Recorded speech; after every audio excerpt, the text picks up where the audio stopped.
Now we'll explore Edit Public Profile and URL to optimize the visibility of our profile. From your profile page, go to the right-hand corner where the tab says Edit Public Profile and URL. Once here, you'll see a little bit of how the public would view your profile. You can see that I've chosen to limit some of the content. Start on the right-hand corner. First, did you know you can personalize your LinkedIn URL? Typically, you're generated something that's a little bit less clean than a first and last name, and by selecting the pencil, you can make changes. Below, you can see the visibility of your content. You can edit your content, and you can also turn on or off the visibility of your public profile.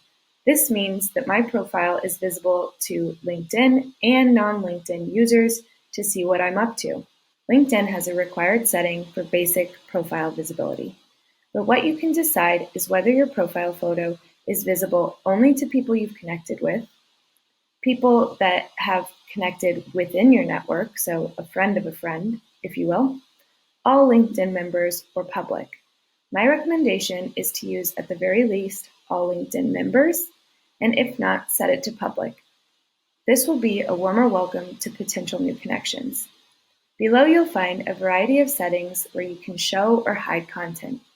I recommend definitely showing your background photo, that's this image, definitely showing your headline, that's critically important. That's how people know what you do and where you work. Your summary, that's your introduction. Articles and activity is up to you. I choose to hide my articles and activity because I have featured content and quite a lot in my intro section. If you do decide to share your activity, be aware that all of your comments, likes, and shares will appear on your profile. Even if you choose to turn it off, like I have, LinkedIn will populate some of your likes, comments, and shares into the newsfeed of your connections, so it's important to stay professional.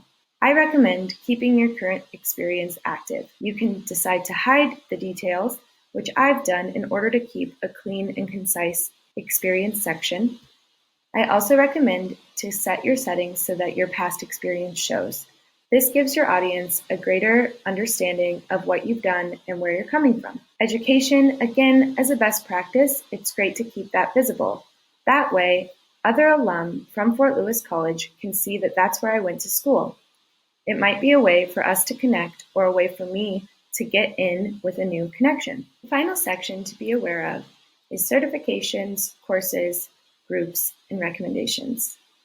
For me, my profile gets a little bit messy and overwhelmed if I add them all. And so I decided to only share recommendations because I feel like that is the strongest indicator for my audience to discover what I'm capable of. You can decide whether sharing groups, courses, certifications, or recommendations makes sense for your particular profile and experience.